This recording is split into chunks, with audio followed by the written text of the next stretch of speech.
There we go. Excellent. All right. So Hi, everyone. we are live and we're welcoming everybody on this chilly. Hey, wasn't it supposed to rain today? And it really actually never did, right? It did up here.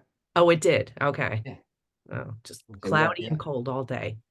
some sprinkles here, but not a ton. Got it. And yeah. usually I'm here in the evening with a nice big tall glass of ice water for the, 90 minutes. Today it's tea, hot green tea.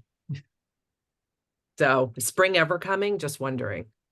Well, We we say had this every year, Lori. I know. And then next month we're gonna be like, it's so hot. Right, Right. exactly. we had over a month's worth of rain in like a week in that like a few weeks ago. Hmm. That got everything pretty soggy. So even if it's just a sprinkle today, that's fine. Yeah. That's enough. Yeah, for sure. It's Crazy. pretty hard to navigate the edges of the fields. They're very, very soft. Yeah. Mm.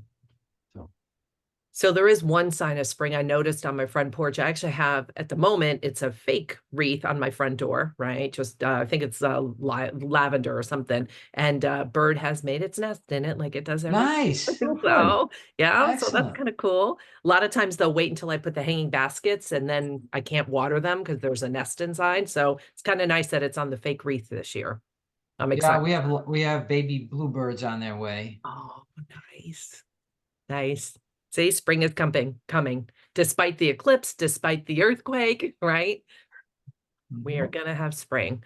All those good things together. I Definitely. say better a bird nest. We had a yellow jacket nest in one of our walls Oh, uh, last year. That was exciting. oh, not good. A lot Yeah. of life, a lot of life. It's Yeah. Oof, exciting. crazy. They're actually pretty hard to get rid of. It's a bit of a process. So what I found worked most effectively. This is kind of a silly way, but a vacuum. So I would hang out with a shop vac with it like the tubes from the thing, and at the entrance, right, they have to land and pause. So I kept a tally at like a clicker and just would vacuum them up. And I once I got up to about 4,000 it took a couple days. So after I got to about 4,000, it slowed down significantly, and then that was the end of them. Oh my That's goodness. incredible. So I have That a is shop vac full incredible. of yellow jackets. Um, Wow. I don't know if I'm more shocked at the fact that you counted or that there were 4,000. That is they're A little of both. It's a little definitely a little of both. both. they're prolific. They're very prolific. Wow. Yeah, that's crazy. So, and problem solved. Problem Yeah, solved. yeah, that That's was that great. was the end of that nest. We've Okay. had other ones. There was, like one in the garden, in the ground. That was I took care of with a pot of boiling water uh, Mm-hmm. at night. Like quick Yeah. jump on the Yep. shovel and then run. Yeah. Uh, and then we had one nest that a skunk got rid of for us. It's just overnight. They're just a beach ball sized hole. Maybe not beach ball. That's too big. Volleyball sized hole in the ground, and skunk claw marks all around it. It's like, way to go, buddy. Okay. Thank you. Appreciate Yeah. the service. Yeah. Okay, so I think we're going to get started. More people will join as they come, but again, it's the third Thursday of the month, and we are here at Backyard Forestry Online. So thank you again for joining us. My name is Lori Jensen. I'm the executive director of the New Jersey Forestry Association. I have Rich Kelsky with me and our presenter, which I will introduce shortly. So how's everybody doing tonight? Good? Excellent. Excellent. All right. We're going to move through just a couple quick introduction slides before we get to our presentation. So first up is, like I said, it is the third Thursday of the month. So we're here at Backyard Forestry. And guess what? We do this every month. So make sure you save the date, write it in your calendar every third Thursday of the month. If for some reason you miss one or you want to go back and see what we've done in the past, like what did we do last month was how to plant a tree, right? How to successfully plant a tree. That's up on YouTube. So check us out on YouTube and you'll see all of our past backyard forestries there. We have a couple of events coming up. Rich, you want to talk about some of these? Sure. The Walk in the Woods is another one of our programs. So we did several successful ones last year, well attended, well received. I went on a number of them. They were excellent. We also collaborated with Stockton University on one. This coming one on June 14th is in collaboration with the New Jersey Forest Service and Fire Service, DEP. And this will be at the Allen Road project in the Pinelands. And you'll get to see up close and personal exactly how the project is proceeding. And I believe also we're going to look at some cedar restoration as well on that trip. We're trying now just to nail down the final details. We're going to start out with a late morning session, I think, or mid-morning session. And with the possibility, if we get oversubscribed, of adding another session. But watch for that. It's going to be excellent. And it's going to be our first walk in the woods in the South. So we look forward to meeting a lot of new people, and also a lot of people who are very interested in the Pinelands, I'm sure, will come down. Good stuff. So we'll probably have registration up. You'll see emails from us, hopefully within a week or shortly thereafter. So that's great. And then there's something else coming up. We just got a date, right, for Tree Farm Tree Day. Farm Day. Tree Farm is an organization which promotes tree farming, and not necessarily in the form of Christmas tree farming, so don't get confused with that. Woodland people who have a woodland management plan and manage their forests are also eligible to participate in the Tree Farm program, where they certify your woodlands as being in compliance with their standards. And they're a national organization, and each state has its own sub-organization. And this is the New Jersey annual event. It takes place on June 6th. Where's it going to be, Lori? I don't know if we know yet. It's going to be, I think, in Flemington. Okay, I heard Hunterdon County, but I'm not 100% It's going to be in sure. Flemington. Yeah, So just, okay. the details will be put out on our website as soon as they put out the details. Mhm. But anyway, we encourage everyone to attend and participate in that as well. You learn a lot at this event, and you support this activity, which is excellent. Yeah. And I think the one thing to note is it's traditionally always been on the first Friday of June. So notice Thursday is italicized because it's actually going to be on a Thursday this year. So make a note of the date. And again, we'll put it out. We'll put it out in email. We'll put it on our website. And I don't know, last year was fantastic. So I hope everybody comes out for Tree Farm Day. Yes. Okay. Here's some of the stuff we do. Rich, you want to tackle this one? Sure, no problem. We also have the New Jersey Woodland Stewards Program, which takes place annually in October, but continues year-round through newsletters to the stewards, as well as a winter meeting of the stewards. And that is in its current structure is a 3.5-day intensive everything forest program. It takes place at Camp Linwood McDonald in Sussex County.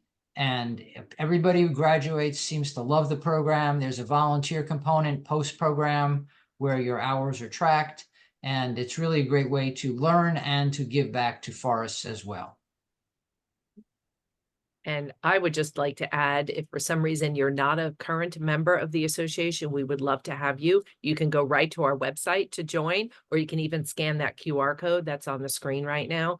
And we'd love to have you join. As you can tell, we do Absolutely. some really neat things. So it'd be great to have you. All right, before we move on and I introduce Bernie, I just also wanted to mention, please stop by the chat and say hi to us on Zoom here today, since we're not in person. But also, if you have any questions for Bernie, pop them in the Q&A, and we'll definitely answer them during the course of tonight. So without further ado, so our presenter tonight, now, first of all, if you went to our annual meeting, which was what, a month ago, you would have already met Bernie. So, but if not, you're here tonight. And Bernie is actually a research ecologist in the analyst band of the U.S. Forest Service Southern Research Station's Forest Inventory and Analysis Program. So Bernie, I'm going to stop sharing my screen. I'll let you share yours, and let's get going. All right. Let's see. That should do it. Perfect. All right. So now I can see some of our discussion, our Q&A, but I can't see the chat right now. So thanks for that introduction, Lori. And that was quite a bit of the mouthful for that. All the different affiliations with the analysis. I'm impressed you got the analysis band in there too. So yeah, so I'm a research ecologist with U.S. Forest Service Southern Research Station, FIA, Forest Inventory Analysis. And tonight's talk is about forecasting the future of New Jersey's forests. So I'm going to talk about a bunch of different things. Hopefully everyone can see these slides as they're progressing. So first, I'm going to introduce FIA, the program that I work in, and where a lot of these data come from. Then I'm going to talk about where New Jersey's forest, right, where it might be headed. There's a whole bunch of different pieces of that. We talk about climate and composition, development pressure, mesofication, which and southern pine beetle. Those are issues close to my heart. The abstraction from resources. There's a few other things we'll throw in there. And then I want to open it up to conversation and contact information.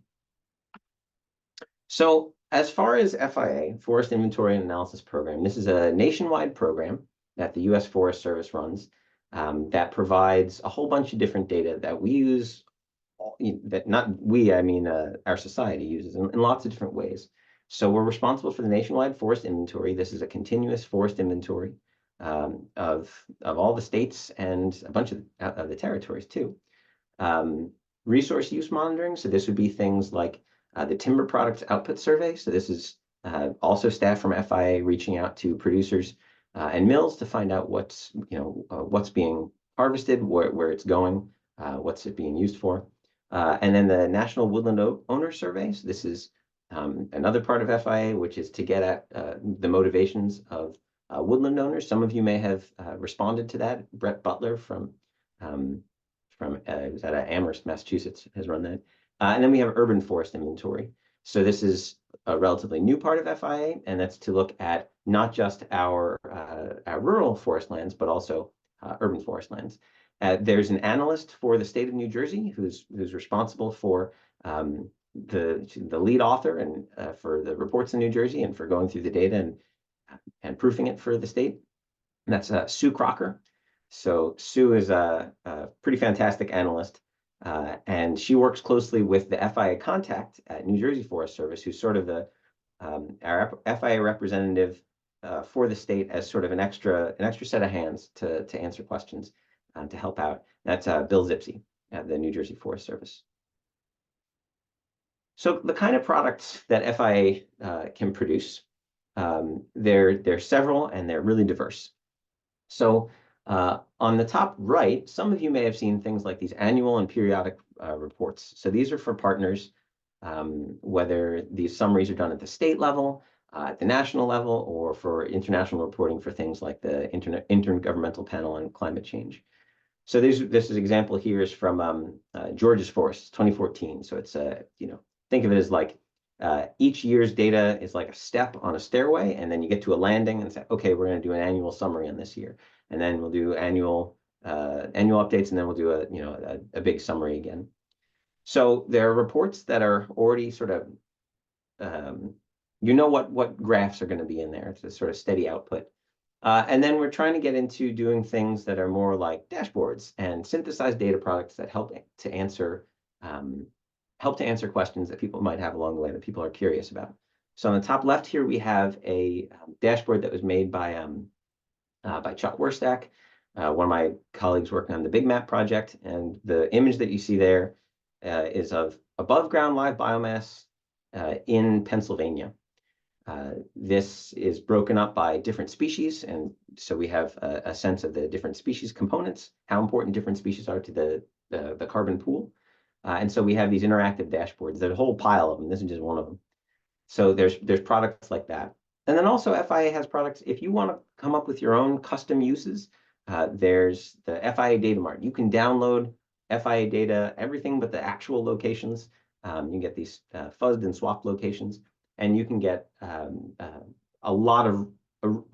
a lot of information. There's other ways to interface with this. There's eValidator, but let's move on. All right, so we're going to jump right into it. Talk about what are some of the changes that we expect. So here's one of the first ones I want to introduce you to. So this is the Climate Change Tree Atlas. This is a product of the Northern Research Station. It's based off of 3 different global circulation models. So these are the models that are used to predict what kind of climate we're expecting. We as a species are expecting down the road. And it was run, the folks who are running this is Anantha Prasad and Louis Iverson, I believe. So they ran it for over 100 species in the eastern US. And now this version 4 that we're already on, because it started in 2010, was to include species dispersal, right? Because we know that it's not just about temperature, but also can trees get there. So it's a pretty exciting, useful tool. So this suggestion for the restaurants here came from a very good friend. I look at these, there's different groups of species that we expect to have sort of different responses to climate change.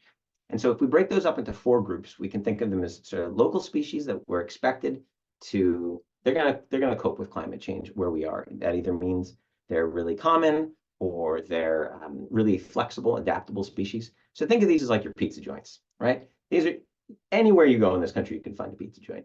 They're ubiquitous. They pop up in funny places, small pizza joints, custom ones where they have really fancy stuff. So these are the pizza joints. They're around. They're going to be around.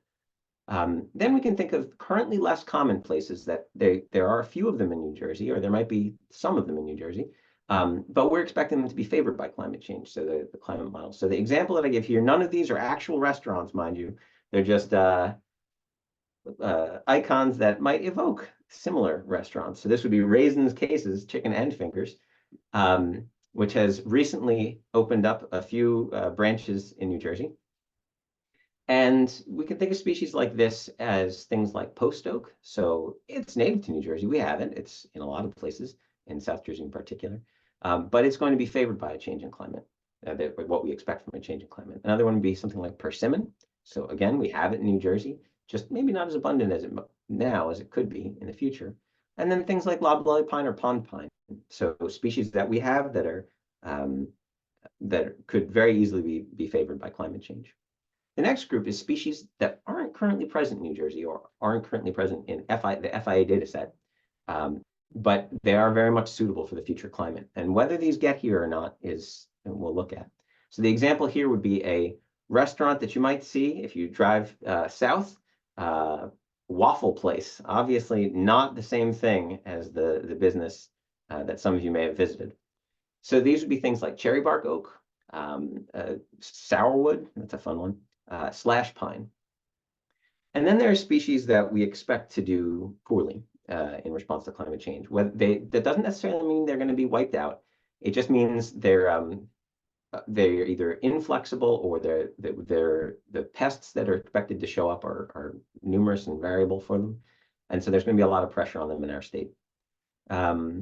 So I think of these as restaurants that didn't want to start serving takeout during the pandemic, right? They were inflexible in their response to changing conditions, and a lot of them went out of business. So try to use those totem restaurants as examples. So the first one that we're going to look at from the Climate Change Tree Atlas here, this is red maple. So on the left, we have in 2010 a gridded example of where the species is located. And the darker blue colors correspond to sort of an importance value. So this is sort of abundance of a species, its importance in the ecosystem in terms of how much growing space it's occupying. So this is the pizza joints. On the left is where it is in 2010. On the right is the predicted habitat extent with importance values in 2100. And this is what I'm showing you here is taking the average of the 3 global circulation models that's used here. I'm showing you the high-end emissions scenario because that's kind of what we're on track for. So what we see is that, yeah, red maple, it's all over the East in 2010, and it's probably going to be all over the East in 2100. So if we add in the distribution model, so this is the species' ability to move, we see that it's because it's everywhere now, there's probably going to be a lot of the same kind of habitat. So the colors on this one, green, blue, and yellow correspond with the quality of habitat, and then the intensity of those colors corresponds with the ability of the species to disperse. And then this kind of sort of pinkish color is where it's already occupied. I see a question of what about shortleaf pine? That's an excellent question. I purposely didn't use shortleaf pine as an example here, but you are welcome to go and check the Climate Change Tree Atlas. It's worth it. The short answer for shortleaf pine, it's probably going to do better in North Jersey. We'll see it in North Jersey where we haven't. Chestnut oak, another one of our pizza joints. So chestnut oak is pretty well distributed throughout the Appalachians and New Jersey. You'll see that South Jersey is kind of the only place it occurs in the coastal plain. So in 2100, it's expected to continue to be in New Jersey, particularly in North Jersey, and maybe a little bit less abundance in the coastal plain. But overall, probably no change at the state scale. And in terms of distribution, right, it's already here. So it's not like it has to go anywhere. It's a very adaptable species. So we expect it to stick around. One of my favorite of the pizza joints is sweet gum. So sweet gum is expected to have a real big expansion in terms of suitable habitat, all the way up to northern Maine and the UP of Michigan and the Arrowhead of Minnesota. The tricky part is look at all that area in Illinois and Indiana it's got to cross in Wisconsin, right? If we look at the species distribution, you see all that area is actually gray. It's because there's not really much of a chance of it dispersing naturally. That doesn't mean that it's going to be those places won't be suitable if it's planted there. It could absolutely survive in 2100 is the expectation. So sweet gum is probably just going to expand in its importance in New Jersey. It's already ubiquitous, and then it's going to be even more so. All right, so now we're switching to our raisins cases types of restaurants. So this is one that is this is for loblolly pine. So loblolly pine is pretty significant and pretty extensive across much of the South. And you can see that in 2010, right, there's FIA picks up a little bit in southern New Jersey. But by 2100, there's going to be suitable habitat for loblolly pine, suitable climate, I should say, well up into Maine. So loblolly pine expands its range in a big way. It's a southern species that's going to do, it's projected to do a lot better. But in terms of distribution, even though it's a pretty mobile and that it's got windblown seeds, you kind of need to be near a seed source. So the migration of it's expected to be relatively low unless you're near seed source, and there are quite a few places in South Jersey that have it, but it'll be suitable for loblolly. Laurel oak is another one that looks like it's going to have a big range expansion in terms of climate suitability, well into New Jersey. And the tricky part here is dispersal. So oak seeds it's a lot harder to move them a long distance. You need some sort of assistance. So in the few places where laurel oak shows up in New Jersey now, we expect it to be able to expand. It's forecast to be able to expand from there, but it's not like it's going to be a major component under natural dispersal. All right, so switching gears from that raisin cases to now waffle place. So this would be a southern establishment that's suddenly going to have habitat suitable in New Jersey. So right now, FIA doesn't have any bald cypress in New Jersey. There are actually a number of places where it's growing, but and doing just fine. But the FIA model for this for dispersal might not be exactly right. So what we see on the left, again, is where bald cypress is now, according to FIA. And then on the right is the suitable habitat following the climate model from the tree atlas. And we see that bald cypress is going to have suitable habitat all the way up in Lake Champlain. Bald cypress is actually a really cool species that's got some really neat adaptations. It's a really old species too. So it's got a lot of cold tolerance actually. So if we look at the dispersal model, because it's restricted along the coast and because FIA doesn't pick it up anywhere farther north, the expectation is that we're not going to see a ton of bald cypress through natural dispersal. Although I will say there are places in New Jersey where I'm seeing bald cypress, whether or not they're natural, I don't really think it matters. I'd say they are a community member of New Jersey already. So we'll move on to the next one, slash pine.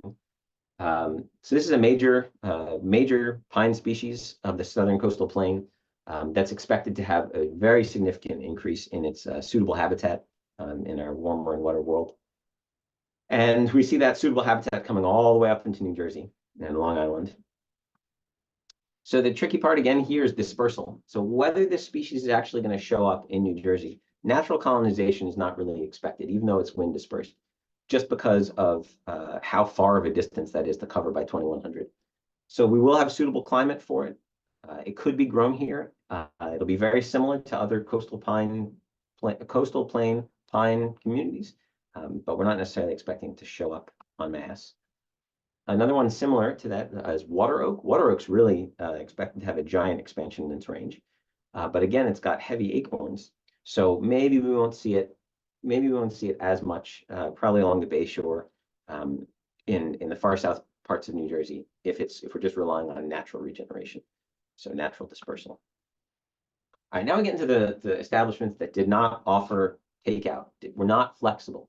So think about the places that did not want to get involved with those ordering apps. That makes them kind of brittle in response to change. Unfortunately, one of our very significant species, the most common tree in New Jersey, pitch pine, is in that group. So pitch pine currently has an extent along the spine of the Appalachians and then into the Northeast. It shows up in coastal places in New Jersey and Long Island and Massachusetts. And there is expected to be suitable climate here, but not as suitable as it had been. It's going to be a little bit warmer than pitch pine tends to prefer. So we expect the climate to be a little bit less suitable. In terms of dispersal, well, it's already here and it's pretty significant. So we still expect it to be a member of the community in 2100. It's just that the climate conditions and the species biology suggest that it's probably going to have a fair to poor, depending on the emissions scenario, ability to cope with changing climate. Another one that's really common, particularly in North Jersey, is sweet birch. So again, a species that's so more familiar to the spine of the Appalachians and then up into the Northeast, into New England. It's expected to have a good size range shift and seeing more habitat farther north. The real reason that it's expected to do poorly is not just climate, but that the tree can handle the climate. But there's a bunch of different pest species, fungus, and insects that are expected to do a lot better on it as a host. And so it's expected to respond pretty poorly. All right, so we're going to shift here away from climate distribution. So I see the question about more firebring, more pitch pine. There's a whole bunch of pieces involved with that, and we'll talk about those a little bit in the future. It's in terms of keeping a species. It's not about our preferences, or this was the climate change tree atlas was just based on climate modeling and distribution modeling.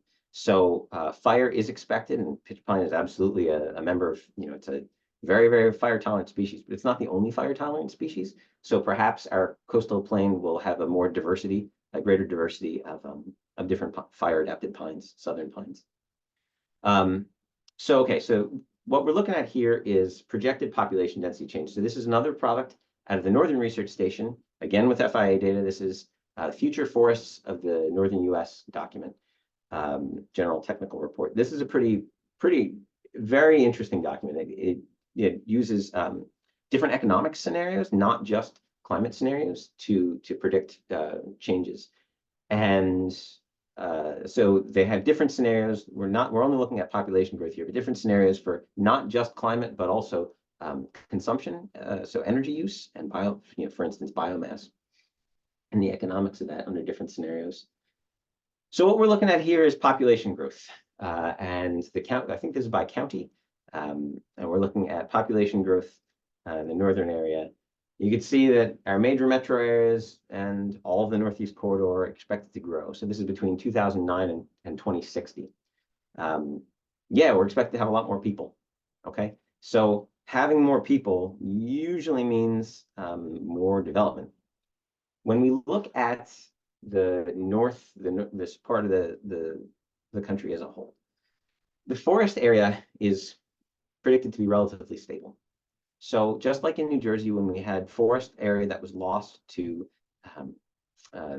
that's been lost to development, we also had agricultural area that was abandoned, and so land use change allowed forests to sort of keep up.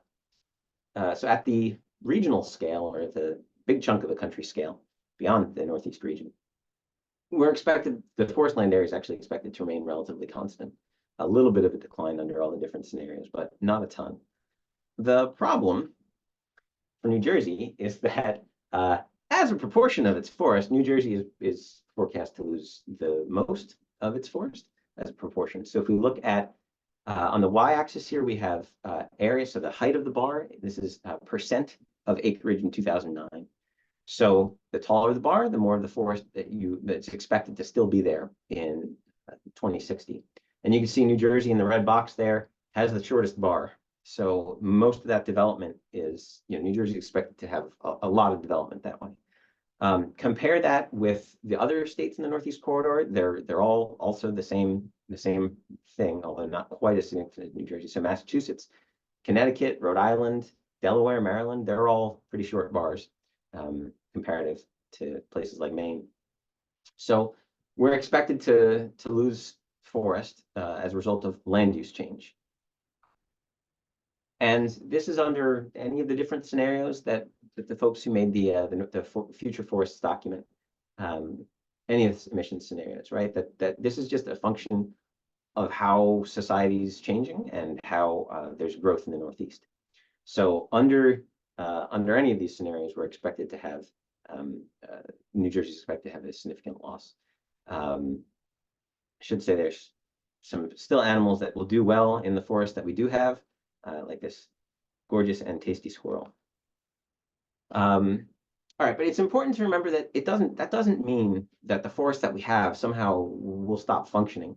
The losses that were expected to at least the carbon pool are a function of development, not of the forest suddenly not being forest. If we look at this figure on the left, change in above ground woody biomass per acre. So this is looking at timberland. So land that was forest, stays forest. This is productive forest land. What we can see is New Jersey's forest is expected to continue to be just as productive as most of the rest of the region in the areas that are forest and stay forest. On the right, though, if we look at percent change in total above ground live tree biomass, right, the total number is going to go down, and that's a function of development. So the thing to consider is that if a forest is cut to regenerate a new generation of trees, in the very, very short term, there's a change in carbon. At a longer scale, if it's allowed to grow new forest, or if it's fostered to grow new forest, a new generation of trees will grow again, and the carbon cycle in the forest and forest role in the carbon cycle continues. If it's cleared for development and removed from that forest pool, that land use pool, it won't. It's out of the carbon cycle for forests. It's in a different sort of role. So it's really important to make the distinction between trees that are being cut to regenerate forest and trees that are being cut because we're getting rid of the forest and we're going to keep it gone. It's a very, very important distinction. As far as strategies, different states have experimented with sort of different policies. They're right, the laboratories of democracies, all the different states. New Jersey is kind of an outlier when it comes to the amount of ownership by state or local government.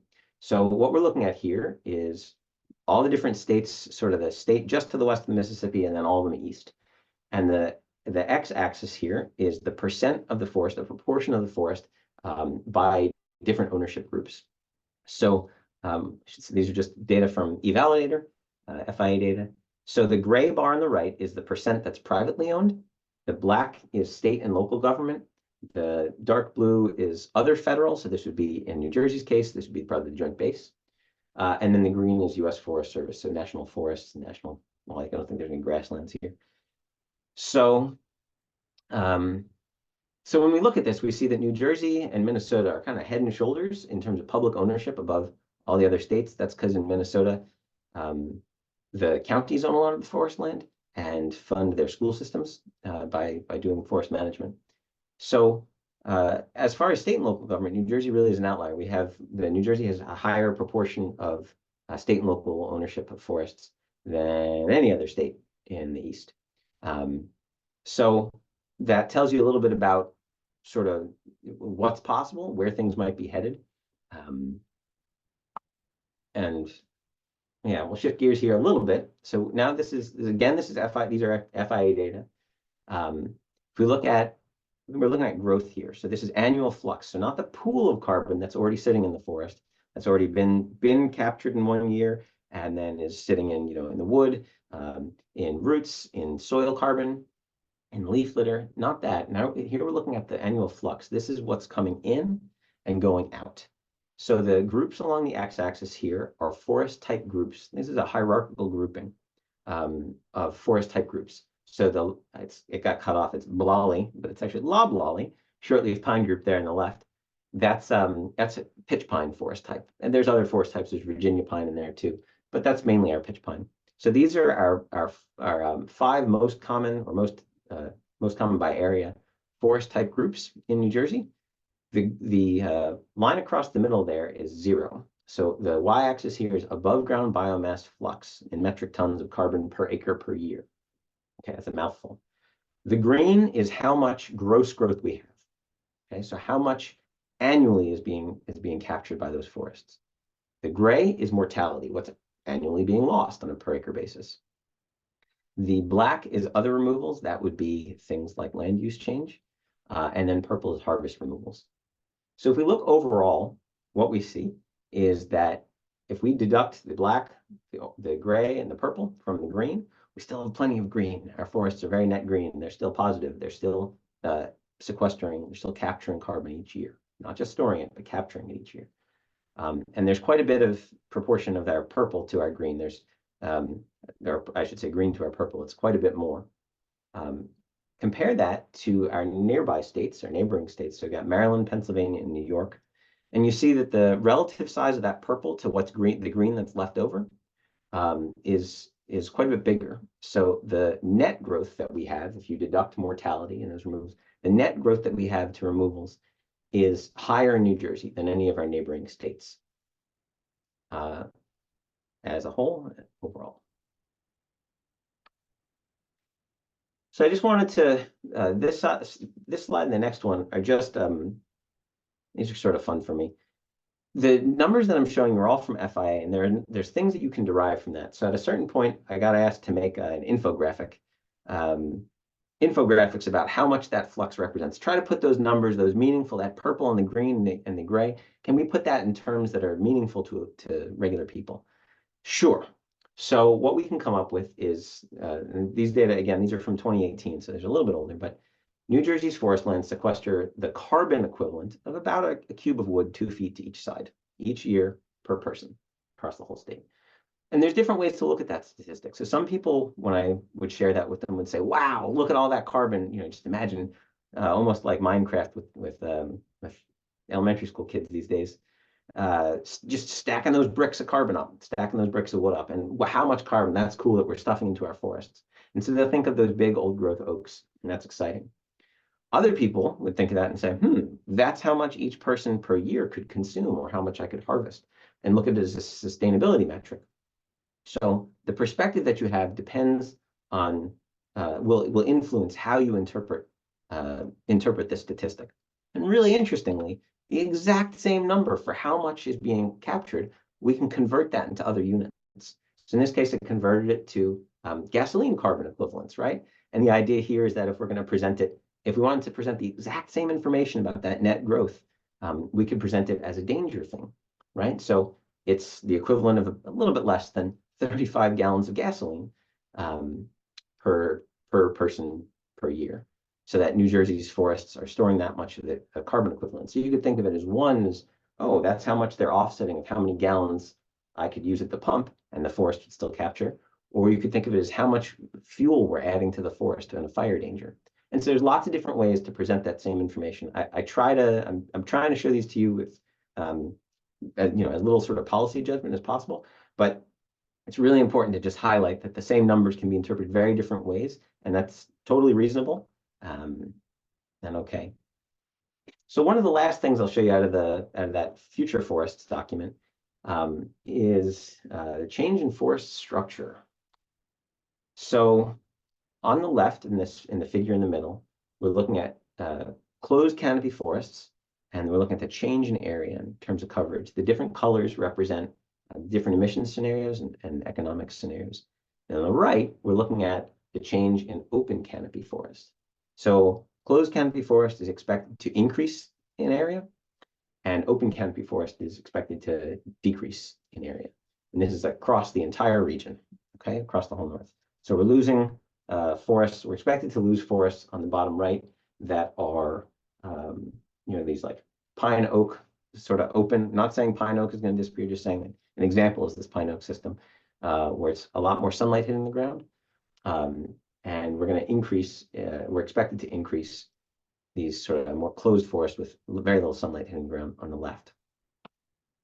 So this brings me to something that's really close to my heart. This is mesification. So mesification is when xeric trees, so these are like dry adapted trees, so think groups like oaks, and most pines, when they're replaced by mesic trees, so trees that are use a lot of moisture. So this would be maple, beech, birch. And that happens, this is happening as a function of changes in the factors that control regeneration.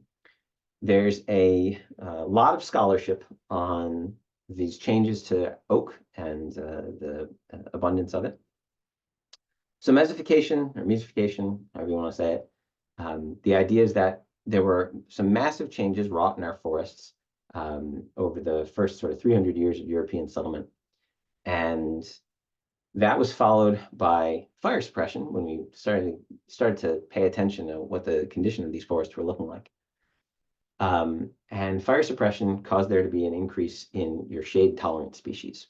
That fire was not being applied, and there was a lot less cutting going on, which changed the composition of the leaf litter, changed the chemistry of that forest, changed the light environment, so that we, for the foreseeable future, unless we change track, we're expecting to see a sort of a species yield shift. So on the left here is a figure from that same paper, from that same author. On the y-axis is area burned in millions of hectares in the eastern region. So this is not the southeastern region, the eastern region. And the x-axis there is the year. So these data come from the agency before, NIFC, the National Interagency Fire Center. I think the data on the left come from before it was called NIFC. On the right is, I went through NIFC's website and sort of did a web crawl and pulled off as much of the information as I could, tried to make the scale the same in terms of X and Y. Interestingly, they stopped including burned area. They stopped including prescribed burn area as part of the statistic starting in 2020. So you could see there's that sort of increase and then it drops down. So we're talking about, mainly we're looking at wildfire areas there. But so the important takeaway here is that burned area in the eastern US has declined in a big way and has remained at sort of ahistorically low levels. I didn't go into it today because I didn't think there'd be enough time. But I have a pile of information, and there's a lot of other good, a lot of good authors and a lot of good scholarship on the influence of Native Americans in different parts of the country and their different cultures and the technologies that they used.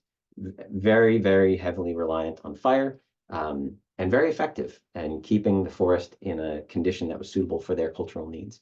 So they were applying fire for thousands of years. You look at the pollen cores, sediment cores in New Jersey, and as long as there have been people here, there have been fires. So fire, the application of fire and the behavior of fire is very, very different than when we think of today with wildfire. But anyway. Okay, so sticking to mesification, we could do a whole talk on just Native American use of fire. That stuff's fantastic. But sticking to mesification here. So what we're looking at here, again, FIA data, the x-axis here is tree diameter. So we're looking effectively at, and the y is basal area per acre. We're effectively looking at a stand table for Sussex, Warren, Hunterdon, Morris, and Passaic counties, all squished together, that northern part of the state. So on the x is tree diameter in inches, and the y is basal area. So if you think about the sort of the growing space that's occupied ecologically by these different groups across all forest types. So the blue on the left is maple, beech, birch, and black gum. So think of these as your mesic shade-tolerant species that are coming up underneath the oaks. The oaks, hickory, and walnut all grouped together in that sort of orangey brown to the right. So the center of their distribution, the oaks and hickories, is somewhere in the high teens. The center of the maple, beech, birch, black gum is somewhere maybe 10, 11 inches. So what we see is that we've got a forest dominated in the overstory by oaks and hickories, mainly oaks, with a lot of maple, beech, birch, and black gum coming up behind it in the smaller size classes. There is also a tulip poplar component, which has some excursions into big trees. We have a few small diameter conifers. That's probably where we're seeing some of the either plantations or eastern red cedar in these counties. And there's some others. The others, it'd be hopeful if the others played more of a role. But if we remove the ash, it's really like two things going on, right? We've got our older overstory and our older intolerant overstory and our more shade tolerant understory. You notice if we look in those small diameter classes, yeah, there are some oaks and hickories coming up, but mainly it's maple, beech, birch. That means that our forest is in North Jersey in particular, shifting away from oaks. Some people would look at this and say succession, okay, but it is a potential to be a profound shift. This is not just New Jersey. This is a regional thing. So if we look at the percent, I went and queried eValidator for all the different counties that red maple occurs in, and you can see red maple is a pretty significant component in some places, a lot in Pennsylvania. But it's pretty ubiquitous. And in terms of number of trees, in Pennsylvania, Maryland, Massachusetts, it's the #1 tree in terms of number of stems. In New York, New Jersey, and Delaware, it's #2. So red maple is a very, very common species. It's all over the place. That shift towards these mesophytic species, mesic species, is not just a New Jersey thing. This is a whole region. If you look at Bryce Hanbury's work, fantastic work. This is probably ahistorical, this mesification pattern. Oak was the most abundant genus of the eastern forests, and our forests are really on the verge of a transformational shift, right? That in North Jersey, it was mainly oak dominated with, in South Jersey, the oaks were a component and were dominated by pine along the coastal plain. That those are sort of on a track, at least the oak component, are on a track that to maybe be replaced but with other species as they age out or as they're stressed and die. That could be a really transformational shift in what we expect from our ecosystems. So the other folks from the Southern Research Station, this is from the from Coweta. Oh, I love that question. Sorry, the question. If I were planting trees in my yard today, what would I choose? Okay, there's what I would choose, and then there's what US, what your needs are, specific things. I will get into that, but I can't speak for U.S. Forest Service on that. And I have my own special opinions about that. But we'll keep going with this. But that's an excellent question. We'll get back to it. Yeah, and Bernie, there's another question in the Oh, chat. sure. I know you can't see, or Yeah, I can't see it. you can't see the chat. Yeah. Amy wanted to know, is deer pressure possibly affecting oak growth? So I figured I'd throw this out now since you're talking oaks. Oh, okay. Okay, so there is a slide towards the end about herbivory. Deer pressure is absolutely a piece of this. In terms of oak growth, I assume the question is about the growth, the regeneration pool, and not just the growth of the individuals. So this would be like recruitment of stems. Yeah, absolutely it is. It's one of many factors. And it's sort of a sticky factor, right? Because it's not just a biological factor. There's a lot of other things going on in there. But by no means is herbivory the only thing going on for oaks. So yeah, so Coweta, the Coweta Hydrologic Lab has been doing research for decades, and they're interested in, funny enough, water. The Hydrologic Lab. So they have Chelsea Miniot Ford, who's now, I think she's in the Southwest now. She had done a bunch of work putting thermocouples in trees of different sizes and different landscape positions and different species to look at the effect of the different species groups on water use. So on the X here, we have the diameter of breast height, so sort of tree size. On the Y, we have growing season daily water use. So I'm going to point out 3 groups here. We've got your mesic species, right? So this would be like sweet birch, red maple. You've got a black gum, dogwood, tulip tree. And then you've got the green circle, hickories. And then you've got your oaks, okay? So chestnut oak and red oak. And per unit of diameter, whether it's centimeters or inches, oaks and hickories use way less water than your mesic hardwoods. So that's something that's really important to consider, because when we talk about what we expect from forests, right, if we have a big species shift or an increase in these mesic species, maybe the water provisioning that we expect from forest is going to change. So there are a number of species, a lot of amphibians, really fun to interact with. A lot of amphibians that are dependent on vernal pools.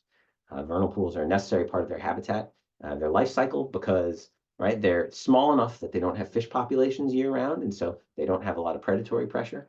So when they dry out in the end of the summer, you're not going to have fish in those ponds. So it makes suitable habitat for those amphibians. If we have a change in the forest composition, so it shifts towards more mesic species and less towards xeric species, right? That means the trees are using more water. If the trees are using more water on the whole, that means that there's pressure on the water budget, pushing groundwater levels down. That changes the hydro period, so the length of time that it's wet in one of these pools, and it'll change the depth of that wetting. So it's going to change the abundance and the quality of vernal pool habitat. We expect it to. So amphibian population, ecological impacts. And then there's also the human uses of water. So in this case, we've got the water yield. Water yield is things like the stream flow, the amount of water that we can use. So on the left here, we've got water yield in changes that are expected in response to temperature increase and reduction in precipitation. And when you combine those, it's on the order of, in New Jersey, 100 to 200, or 50 to 200 millimeters of water per year. So we're talking like 2 to 6 inches, or 2 to 8 inches, excuse me. The Southern Research Station, so this is GESUN, also at Aquita, I believe, has done a lot of modeling to look at the effects on different forest management practices on that water yield. So this is, because the Southeast, the mountains provide most of the drinking water for much of the Southeast. So if we do forest management by reducing leaf area index, so this would be taking out a proportion of the live stems, a 50% reduction in leaf area index basically mitigates climate change effects on water yield in our area. And it could be very, very helpful for increasing water yield elsewhere in the Southeast. So the point of this is just to say that, like it's not that there's nothing we can do. It's just there's modeling that shows that there are absolutely things that can be done. All right, so getting into one, this is a real big one. Southern pine beetle. This is a native insect, native bark beetle that takes advantage of stressed trees. I shouldn't say takes advantage, makes its home in stressed trees. It's not like it's a bad creature. Bad is our value judgment thrown in it. Here's a spot of dead trees on the left here in Texas. The gray trees in the middle are dead, with dead needles stuck to them or have fallen out. The red ones are dead and dry. The yellow ones are dying and dry. Then there's a fringe of green that looks fine and is dead. It's already been girdled by the beetles. And this is an outbreak, a big spot outbreak. We have had southern pine beetle in New Jersey. So we're looking at a big patch of it here.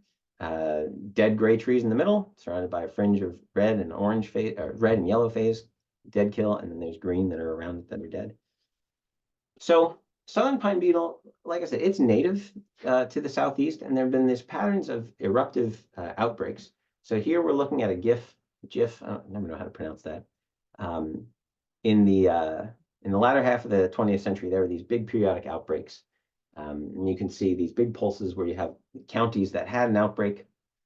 And that sort of tapered once you get to the 2000s.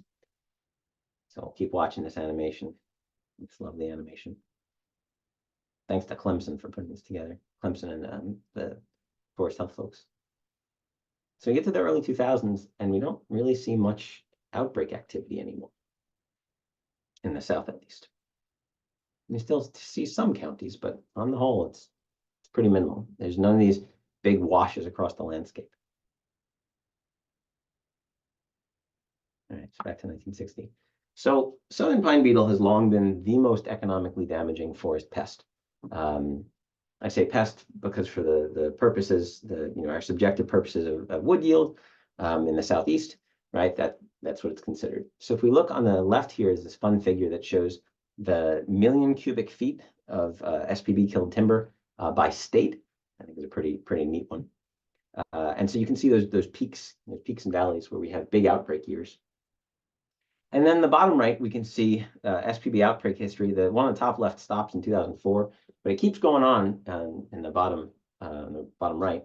And that's the number of counties that have an SPB outbreak. So the southern states, the reason that tapered off, there's some good papers on this. The southern states made a concerted effort to practice better silviculture. A bunch of different ways that this was approached, but mainly it has to do with controlling competition stress. And I really like this one figure, this sign on forestry images from Bud Mayfield. To reduce the risk of bark beetles, thin your pine forest. And it's taken out by a state agency. Right, really doing an education campaign about the beetle. This is shameless self-promotion here. Recently just published a paper with Bill Zipsey and Jason Grosky on a pitch pine density management diagram. So these kind of diagrams, I know there's a lot of lines. There's like 6 axes in this thing. It's pretty scary looking. So I want to introduce this and to show you about what I mean with forecasting a future for pitch pine. On the x-axis, we have trees per acre, and on the y-axis, we have quadratic mean diameter. So the diameter of the tree of average basal area. Those are both logarithmic, so that's why they look a little funny. And then we've got these other lines in here, but the thing to pay attention to, that edge along the right side and the sort of line, the black line that curves along the top there. So this is the boundary, the size density boundary. You can't really stuff more trees than that into a forest. So if let's say we started with a few more than 600 trees. As those trees grow up and get thicker, so moving up along the y-axis, right? They're going from 3 to 4 to 5 to 6 inches in diameter. They start to compete with one another. Once they reach a certain threshold, they'll start to kill each other, just because that's how competition, tree-to-tree competition works. And this is for even age stands. It'll follow along that mature stand boundary. So we can use this to sort of track, okay, where are our stands now? What's the trajectory of an unmanaged stand versus a managed stand? So right now, eValidator shows that the number of trees per acre that we have on our pitch pine forest type in New Jersey, the average number of trees per acre is 539 and 106 square feet of basal area. So you work that out, and it's a quadratic mean diameter of 6 inches. So we're right there where that purple dot is on the chart. So about 540 and 6. So you notice from this, we can interpret about how much above ground live carbon we have per acre. And we can look at crowning index. That's a metric of fire danger or fire risk. So crowning index there is probably about 26, 27. So that's the wind speed at 20 feet height that will carry a fire between crowns, so an active crown fire. If we follow that forward, if we grow it up, remember, it's going to grow up to that line and curve along that line. So it's staying in the area, the region of highest fire danger. It's going to grow into having more carbon. Certainly, the maximum will pack the maximum above ground live carbon that we can have in pitch pine types. But we're just coming out of that area that's decreased frequency and severity of southern pine beetle outbreaks. So we're getting to a relatively susceptible phase of the stand structure for southern pine beetle. That's of big concern for the stability of the pitch pine forest carbon pool. Doesn't mean we won't have a forest. They don't, like forests regrow, but that's pretty concerning. And we've already gotten outbreaks here. So on the left is a figure from Kevin Dodds, the U.S. Forest Service, looking at aerial detection survey results. Some of you might remember the big outbreak year, right when I got my start doing forestry again in New Jersey. And it was such a big deal that there was even stuff in the New York Times, articles in the New York Times about this, about dealing with southern pine beetle. On the 2 figures that we see here have to do with the biology of southern pine beetle. So on the right, what we see is a figure showing the probability of not freezing if you're a larvae hiding underneath bark or in the phloem. And the x-axis there is the lower lethal temperature. So when we have the nights that get into the single digits, the low single digits, that causes those little grubs to freeze to death in a big way. So we generally think of the threshold for freezing as being those low single digits. The 50%, the isotherm, so this is the line along which you have a 50-50 chance of reaching those lower temperatures, is shown on the left there. That isotherm is that one that's highlighted as red. That's the 50-50 chance. 90% chance of hitting that lower lethal temperature is that 90, that 0.9, and that 0.1 is only a 10% chance per year. So that red line corresponds to the historic northern limit of regular outbreaks. You can interpret this to mean that cold winter nights are the thing preventing southern pine beetle outbreaks in New Jersey, right? So climate change is already removing that. We see that through the behavior of the outbreaks. And what we see is that New Jersey's climate is fast approaching or may have already reached SPB suitable conditions. So on the left, we've got a projected year of emergence. This is from Corey Lesk for southern pine beetle suitable climate. So the different colors, the lighter colors correspond to an earlier year, the darker maroon corresponds to a later year. What we see is that depending on which model, depending on where you want to fall in terms of confidence, that likelihood is now and in the next 10 or 15 years. And that's pretty significant. So there's this other product from based off of FIA and road sensing data from US Forest Service, from the Forest Health folks, looking at percent total basal area loss. And it's pretty significant. We could lose quite a bit of basal area to southern pine beetle. So that gives me a little bit of pause in terms of a forecast. Remember, pitch pine is not expected to have the most favorable response to climate, fair to poor coping ability, depending on the emissions scenario. So throw on top of that forest structure makes it so, there's not, in the South, they had a landscape level response to, across many states, and it took decades to work out how they need to deal with southern pine beetle. The Northeast hasn't experienced this pest yet, or this insect yet, and so it doesn't have the same sort of depth of work on it. That doesn't mean that the efforts that have been made aren't worthwhile. It just means that it's not nearly as well understood up here. I figured I should throw in a figure on sea level rise. So we've got one on sea level rise. Yeah, that's going to happen. It's primarily expected to affect coastal wetlands. So there's a cool product from the Center for Remote Sensing and Spatial Analysis at Rutgers on the left there, New Jersey Flood Mapper, and that shows with a 7-foot sea level rise, and just happen to choose that one. Where we're expecting to have sort of the ocean lapping at the shores.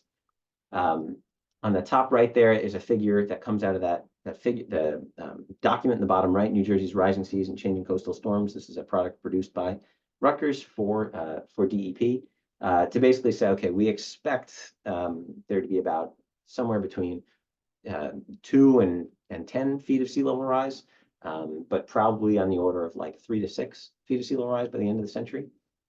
And so that's why I happen to choose 7. And that doesn't mean that you don't have a forest anymore. It just means the forest might change. And this is an acceleration of processes that have been going on for a long time. Sea level rise in New Jersey is not just due to melting ice. It's also due to thermal expansion of the oceans. And really interestingly in New Jersey, it's due to isostatic rebound. So the glaciers that were in the northern part of the country, in Canada, right? Those were pressing down on the crust of the earth, and it takes thousands of years after they melt for the crust to sort of rebound.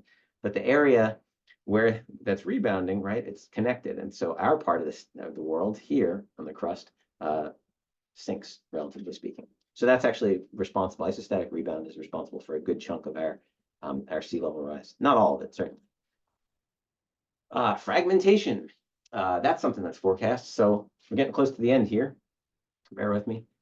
We've got from that Northern Forest Futures document, or Forest Futures in the North, I should say, Spatial Integrity Index. So if you think about fragmentation as being sort of like a filter, right? The forest can still function, but how a new generation gets recruited into that changes when you have fragmentation, right? If you have a long distance between patches or between seed-bearing trees, then certain species, the ones that can move over a long distance, are favored, right? So something like a hickory with a big heavy nut that needs to be carried by one of those cute gray squirrels that we should still have, that's going to have a harder time dispersing across a long distance than, say, a wind dispersed species like a box elder, right? And so that's going to affect our species composition just because it's putting a filter, it's putting there's a selective pressure on what composition we have as a result of fragmentation. Similarly, invasive species are another one that inhibits regeneration. So on the right, this is near map imagery that was graciously shared with me by New Jersey DEP Bureau of GIS a little while ago. The tan areas is an oblique aerial image of Morristown National Historic Site, so Jockey Hollow, where Washington had camped in the winters with the Continental Army. The tan areas there are Japanese stiltgrass, and the green clumps are Japanese barberry. So we've got a pretty high invasive species pressure there. By the big importance here for predicting the future forest is that by inhibiting regeneration, if there's a disturbance, or I should say when there's a disturbance, because there will be a disturbance, there's fewer trees to start with, right? There's less of a response that the forest can mount. And there you may have an ecosystem shift away from, in response to disturbance, it might not be forest after that. It might have a lot of pressure to stay as invasive unless you do something about that. All right, so to get at the question about herbivory, yeah, same process, exact same process with deer. So deer like to eat trees. They have a certain affinity for certain species more than others, particularly native trees. So not things like barberry, because they get thorny and they hurt. They're cute little lips. So excessive herbivory is absolutely something that's part of this problem. But that inhibits forest resilience and is inhibiting oak regeneration. But that's not the only thing. I apologize for you guys can hear the pump going behind me. That's not the only thing going on in the forest. And I'll say again, it's a sticky problem that has lots of different opinions and interests involved with it.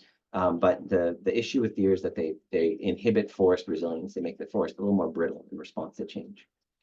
And one that's sort of a big one for me, it's not to say that urban dwellers are wrong. They're not. But just to say that the way a society thinks about its resources and thinks how it's connected is inimically tied to how people live. On the left here, we have a figure of urban population as a percentage of the total population. So people that live in urban counties. This doesn't differentiate. Suburban and urban are considered the same here. And what we see is that New Jersey is pretty high, as one of the highest in the country. The only ones that are higher, Nevada and California, because they're Nevada, it's because it's mostly desert. So we have this population that's really abstracted from the resource, the forest resource, and from natural spaces. That, again, not to say that that's wrong. There's nothing wrong with living in a city, or nothing wrong with having that kind of population. But what it means is that our the cultural connection to natural resources is another step removed. And what really worries me is the use of certain language. So if you live in a developed part of New Jersey, you probably want to keep the open space open. We're very concerned about development. That was absolutely one of the things that I brought up as a forecast, as a future here. That abstraction comes from how you think about it. If forest is that thing over there that's preserved, and we use the words preserved over there, it sort of takes, psychologically, I believe that it takes, this is not U.S. Forest Service, this is my opinion, I believe it takes an extra step to have people connect their own actions and their own life with the condition of that forest and all the ways that they directly and indirectly interact with it and affect it. And so when we have all these preserves, not to say those preserves shouldn't be there, not at all, not to say they should be renamed either, but it worries me when we have a population that's sort of abstracted from that resource, particularly if there are goals for doing different things in the forest. When we have a population, we used to have a population, this photo on the left comes from the Library of Congress. When the Pinelands was created, there was the cultural pathways were absolutely something that was considered, being that was part of the Pinelands Protection Act and part of the Act of Congress. They talked about preserving culture. A lot of those pathways, those folkways, are gone. They're sitting rusting in the woods. And what worries me about that is that shows more than any of the other things. What connects with me is that abstraction, that nature is something that you go to visit, but then you come back to your environment. There is no distinction between natural and the human environment. There are certainly places that humans have can see their role more directly, but there's a human role in all of these places. And it leads to some absurd outcomes having this abstraction. So here's an unnamed hardware store in New Jersey. You go and you look close at this mixed premium hardwood, and the wood origin is Latvia. Now, I'm not saying anything about Latvia. I'm not saying that, I mean, I'd love to go visit Riga and eat some herring, some smoked herring. That would be really cool. The thing that concerns me is that the idea is that these resources, our resources, come from afar. Not to say that we could support all of New Jersey and its wood needs with what's grown in New Jersey, we can't. But the idea that we're separate from it and that it comes from someplace else. You know, a really evocative one for folks, that those grocery shelves in Kinnelon that you're looking at in the figure above, they used to be stocked with toilet paper, and this is in March of 2020. And so we can see there's sort of these weird outcomes that happen when we're abstracted from our resources. That's my personal piece. All right, so recap. FIA data and tools are there for you to use. Future composition of our forests is probably going to have something like a southern twang. Doesn't mean we're going to get rid of our forests. Development is a much greater is going to be a much greater factor than forest management when we look at carbon, forest carbon. That the whole forest, the whole region, kind of has this slide towards, or I guess we go this way, slide towards mesification. Southern pine beetle. We should be paying attention to southern pine beetle, but there's southern pine beetle. Fragmentation and invasives are going to play a role in our future forest. And then I personally believe there's this abstraction from the resources. Again, that's not U.S. Forest Service. That's not data. That's sort of my instinct and opinion on this. But I do want to leave on a positive note, because this actually all makes me really hopeful. I like to think of this. Remember, we talked about all those different restaurants. We haven't been talking as much. I've been talking about all the different restaurants, right? Types of restaurants that are out there. Imagine that you're in a city and you're trying to get from point A to point B. You're here up there at the top, and you've got those places that don't serve takeout and pizza joints around you. And you have to avoid all those, you have to avoid all the red closed roads, and you have to avoid that route from Wisconsin because someone else is coming in that way. And you're trying to get down there to the bottom right. You know that you're going to end up in the bottom right sooner or later. How do you get there? There's lots of different ways to get there. And in no way do I intend or mean to advocate for any one road. The choices that we make will determine how we get from here to there, and whether we end up going through places that don't have many restaurants, or whether we end up going through places that maybe have some of those waffle places, or Raising Cases chicken and fingers restaurants, and of course those same pizza joints we're expecting to see. So I'm hopeful, because I see this as, we know there are different choices, and we know there's different ways to get there. Again, not advocating for any one of them, just I think that's a positive thing. It's knowing where the options are and not necessarily going blindly. All right, so with that, I'm going to pause screen sharing, stop screen sharing. Lori, is that what you would prefer? And then we'll get to some of those questions. Absolutely. Yep, that's fine. All right, Thank you. Stop screen sharing. Okay. Woohoo! I got a whole pile of questions. You do. Lovely. So good. Okay. I'll try and do these in order. So I'm going to go to the chat because I didn't get to see the chat. Perfect. Okay. Let's see. Yes, Bill Zipsy pointed out that, yes, USDA, Forest Service, FIA, and the New Jersey Forest Service are partnered for urban forest inventory. Yes, I actually was just talking about urban forest inventory to my students. So that's good. Let's see. Oh, I'm so sorry about the graphs not fitting full screen. Yeah, don't worry about it. We solved that problem. Okay, yeah, good. Yeah, excellent. We're good. Let's see. I'm scrolling down there. Is deer pressure possibly affecting oak growth? That was that question. Yes. Yeah. It is one of many factors affecting regeneration. Yes. Okay, now we'll go to the Q&A section. Okay, if you were planting trees in your yard today, what would you choose? Me personally, I already plant trees in my yard. And yeah, so let's see. What have I planted in my yard? I planted pawpaws. I absolutely love pawpaws. I'm very much into sort of edible landscaping. Red buds for pollinator benefit. Planted swamp white oak because I had access to some really nice seedlings. Some white oaks. What else have I planted? For giggles, I planted a bunch of beach plum, which is pretty fun. And I know it's a coastal species, but it makes a plum and it's shorter stature, so I thought that would be interesting. Willow oak. I'm trying to think what other good ones. And of course, I planted some. I know bacterial leaf scorch is going to get them, but northern red oak and tulip poplar and black gum, just because I'm, hedging my bets that way. So that's me personally. That's what I've planted. If I were planting more trees, if I had more space, I have sort of an interest and affinity now for some of those southern pines. So I don't know, I'd give them a shot. I'd try planting longleaf just because I think it's an interesting species. And I know there's a colleague who's planted them in Somerset County and like 15, 20 years ago, and they've been doing just fine. I've also seen them in South Jersey doing fine. All right, so the next one. Don't forget, in the last 20 plus years, we've been impacted by at least 3 major infestations. Yes, absolutely. That practically wiped out. They will wipe, EAB emerald ash borer will wipe out the ash trees. Leaves you wondering what's next. Well, what's next? I didn't do as much on the forest health here. You ever hear of beech leaf disease? So Yes. good colleague in New Jersey Forest Service, and then one in the Pennsylvania Forest Service, or Bureau of Forestry.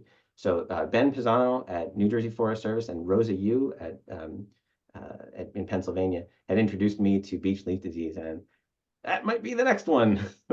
So yeah, that's what's next. And I agree with you about leaves me wondering. What concerns me, the ecologist part of me, is right. I was always taught from a little kid that it's like a Jenga tower, right? And as you pull out different bricks, sooner or later, the thing gets really wobbly. The ecosystem gets unstable.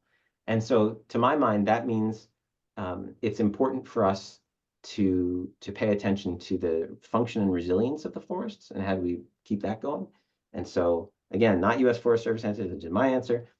That to me is an argument for looking to like Maryland or Virginia and looking at their species guilds, and then maybe looking at those, cherry bark oak, maybe planting cherry bark oak in your yard, that sort of thing, persimmon. All right. What kind of studies have you done on the dropping levels of available groundwater? There are many areas that rely on wells. Yes, streams and wet areas have diminished substantially as large areas have been developed. Yes. Again, really good question. I've spent a lot of time thinking about this and thinking about the water budget from the perspective of increased density. I worked on a project, significant project, with a USDA Ag Research Service to look at the water budget. And there's definitely an effect of forest management, and yes, there's an effect of development. The results with forests could arguably, that I had with pitch pine and density, could arguably be equivocal, because it could be that the difference that we see in water use has to do with site quality. But my gut tells me that's not it. I just don't have enough good data. That it's actually probably something related to the density of forest, the thickness of canopy. And it's not an insignificant amount. I mean, the marginal difference in water use that we found was, in just the upland pine in just South Jersey was equivalent in volume per year to all of the irrigation water used by all the farmers in the entire state. So little tiny subtle changes in the forest can make for huge outsized changes in the water budget, because they cover such a big area and because forests consume half the water budget, or vegetation, I should say. All right, next one. I hope this is okay, Laura, how I'm going through these. Perfect. All right. Yep. All right. So I've got Kenneth asking, will more control burns help improve our forest stands and control invasives? That depends. I'm sorry to give you the forester answer there. It depends. It depends on the kind of forest you have. It depends on the kind of burn, the condition that it's in. There are certainly some forests that you might be able to shift composition or shift structure or shift fuel conditions in a way that is in line with your management goals from prescribed burning. Absolutely. There's probably a lot more areas where that's the case than where it's not. But it really, I won't be able to tell you whether more burns improve every forest or your forest. And invasives, it depends on the invasives. Some of them are actually helped by prescribed burning. So really understanding the dynamics of your local spot is important. And yeah, the more you have of that, the easier it'll be to figure out what management options work for you. A good way to go is to maybe ask your consulting forester if prescribed Absolutely. burn is an option for your property. Absolutely. They'll be able to tell you. They have a lot of experience with these, and they probably know people who could do it for you if the answer is yes. Okay, next one. Keep in mind that New Jersey is required by the state plan to build X number of houses based on numbers given to it. Yes, interestingly enough, I'm getting very familiar with that now in another role. Yeah, yep, that's that's a thing. Not to say anything, I'm not saying anything negative about any of the court decisions that require that, but just to say, yes, there are other pressures in the forest that are beyond the control of people who want to see working lands. Absolutely. It's not, these forests don't just belong to some of us, they belong to all of us. At least the public lands do. All right, do pin oaks do well in wetter ground like weeping willows? So pin oaks are really a cool species because they can handle their roots can handle anoxic conditions. That's why you see them. So anoxic can be from water. It can also be from compaction. That's why you see them in urban places because they can handle those compacted urban soils without croaking. So pin oaks, yeah, they can do well in wetter grounds. Yeah, they're a wetland adapted species for sure. I had a wet corner of my property had pin oak and silver maple coming up together. So I took out the silver maples. It's still very wet there. Mm. Oh, I see. Oh, so I see a comment about elm zigzag softlight. Yeah, that one's coming. I'll come for our. I mean, there's not a ton of elm in our forests anymore. Dutch elm disease and the bark beetle associated with it that spreads it kind of did them in. There are some. I've come across some up in Middlesex County for sure. But yeah, elm zigzag softlight to get those and our zelkovas too. All right, what do you expect the initial replacement trees for the ashes? I assume that attendee is asking about in the forest, and I don't know, you're going to like the answer. It's invasive shrubs. I assume, Lori and Rich, I assume that's what you've seen as well, is where we've lost a lot of ash in those parts of the state. Those also happen to be a lot of post-ag soils because that's where ash showed up, right? It blows in. I think a lot depends on density as well. Yep. Our forests are so varied up here in the north, we have these huge concentrations of ash, and then other areas where it's sporadic and you won't see as much invasive activity. Sure. Yeah, absolutely. Good point. I would wonder, the person that posted that question, if they meant if they had ash trees that they want to replace, what would be a viable replacement? So maybe we could address that just in case that's what the focus was. Okay. What I would suggest, so it's hard to know based on, I'm not in that person's patch of woods, right? As Rich points out, right, in denser places, you may not be able to get something that's shade intolerant like an ash, fast growing shade intolerant like an ash growing underneath that canopy now. If it was just like a single ash seeding in or a couple in there, versus in a more dense area, or I shouldn't say more dense, a more densely packed with ash, but not necessarily, yeah. But now it's relatively open with all those ash dead. Yeah, you may need to do more than, my instinct tells me you're probably going to need to do more than just plant some other tree. Any tree species is good, but you're going to have more trouble getting any tree species above that invasive canopy. Does that, Lori and Rich, does that line up with your Yeah, understanding? I also think that a lot of ash is field edge based in the north up here. Mhm. And I think you're going to see a lot of people just not do anything with that area, leave it blank for now, because the suffering through the ash destruction has been brutal on the field management side. Sure. Yeah, okay, yeah. All right, so the next one I see, pin oaks are a fave from my childhood, as are sweet gum, green to brown sticker balls. Status looking safe. So I don't know for pin oak. I haven't looked recently for pin oak. I strongly encourage you to go to the Climate Change Tree Atlas. It's a phenomenal tool. That'd be really useful for you to look. I really like sweet gum too. That's one that I didn't plant it, but I purposely didn't cut it when it naturally seeded in our pasture. Just one. And they're gorgeous in the fall with those purple leaves. That's a really pretty one. So that's the status for sweet gum is looking safe. And I see John Hooven making the comment, typically ash in the natural forest will only occupy 10%. Funny you should mention that. My master's research was on mapping ash trees for the state of Wisconsin using satellite imagery. And that is mostly true for your upland ashes. You can get stands where you have upland ash that occupy a much more significant proportion of basal area, right? As you know, right? Like in places along field edges or abandoned fields. But the place where you actually have a ton of ash, black ash swamps and green ash riparian areas. So these are, like the water level might have changed. and then you get a whole population, a pulse of regeneration of these wetland adapted ashes, and you can have 100% canopy in those. And really interesting in some of those places, where you had a couple of dry years, the ash came in and they use a lot of water, right? They drink a lot of water, so they reduced the water table, and so they made it suitable for themselves. And then with a bunch of wet years, that there's pressure on the water table to come back up, but the trees, the full canopy, keep that down.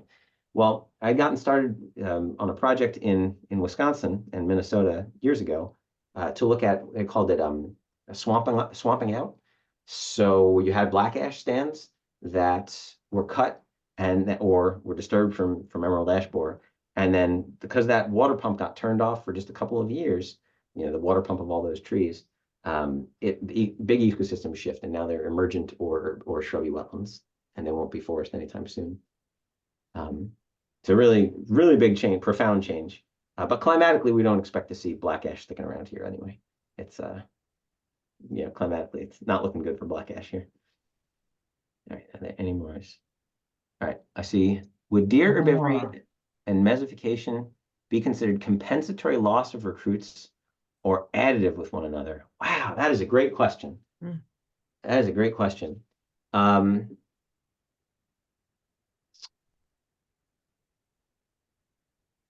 So there's definitely an interaction, right? Deer have preferences. Individual deer have individual preferences, and then the species as a whole have preferences for what they'd rather eat. I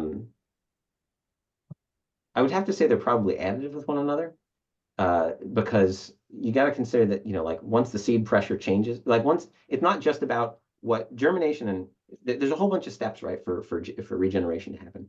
It's not just recruitment where you get one that is already germinated, then grows out, to the height where it's not going to be browsed anymore. There's other steps in that process. There's got to be germination, so you have to have the seed bed conditions, right? There's got to be seed dispersal, so some sort of seed rain that gets in there, and as you have reduced seed pressure because you have fewer and fewer and fewer of the more xeric species, right? Like that's amplifying the effect of which ones you do have are getting munched. So yeah, so I would say it's probably additive. I mean, the deer would then switch, right? They're going to eat whatever they want to eat, whatever they can eat, really. But another one. Okay, man, that is great. I love. It's hard to not have in person because it's like, it's nice to be able to call on someone. If we have dead ashes in the forest posing no immediate danger, should we aim to have these felled, removed, or allow them to fall on their own? So I can't tell you the answer to that. There's like the federal side that says, oh, I'm not supposed to say an answer to that. But what I would say to that is the forester in me says, that it depends on what your management goals are. Ash, when they die, they fall apart real fast. Like they're not competent snags, really. Like oaks, when they die, that snag will last for a long time, usually. Ash do not. Ash kind of crumble. So it depends on you. Do you have trails underneath there? Do you have infrastructure like fencing, like you've got livestock in the area? Do you, are there other species coming in and replacing tree species that you're looking for? There's a lot of questions I would ask. Again, Lori, to your point about talk to your approved consulting forester, that would be the thing to do. That would be the thing to do. Does that action align with your management goals? And that's really up to you. Yeah, what you do there. Well, we've also gotten to the point, Bernie, that no individual should be messing with an ash tree from the ground. Sure. With a chainsaw. So just as a safety comment, let a professional do it if you're going to do anything with it, because it's just too dangerous at this point. That's a very fair point. I have a little bit of a skewed perspective just because sometimes I get asked to do that in the neighborhood. Yeah. And so being one of the few people who knows how to run a chainsaw in the neighborhood. So yeah, very good point. Thank you. Yeah, don't do anything unsafe out there. Please be careful. Yeah, a lot of arborists won't do it without a crane. Gravity is a blank. What'd you say, Rich? I said gravity is a blank. Yeah. Fill in the blank. For sure. Yeah. And there are a lot of arborists that will not take down ash right now without a crane. So yeah, for good reason. So yeah, definitely got to be careful out there. Yeah, I mean, it's people, it might look flimsy, but those things, there's still plenty of weight, plenty of mass in one of those chunks that fall out. So Mhm. don't mess around with that. So let's see. So I think we're through the questions. Looks like it. And Looks look at like our it. timing. Look at that. Perfect. 8:29. Exactly. Good stuff. Well- Good stuff. Well, Well- Bernie, as usual, you lived up to your reputation Oh. as being the smartest guy in the room, No, I don't know about that. and that's Thank you. fantastic, and also the most personable. So it's really a great combination you got, and it was just a wonderful, wonderful presentation. Thank you so much. Well, thank you so much for this opportunity. And I really appreciate all the great questions and that people stuck with me through that lot of figures.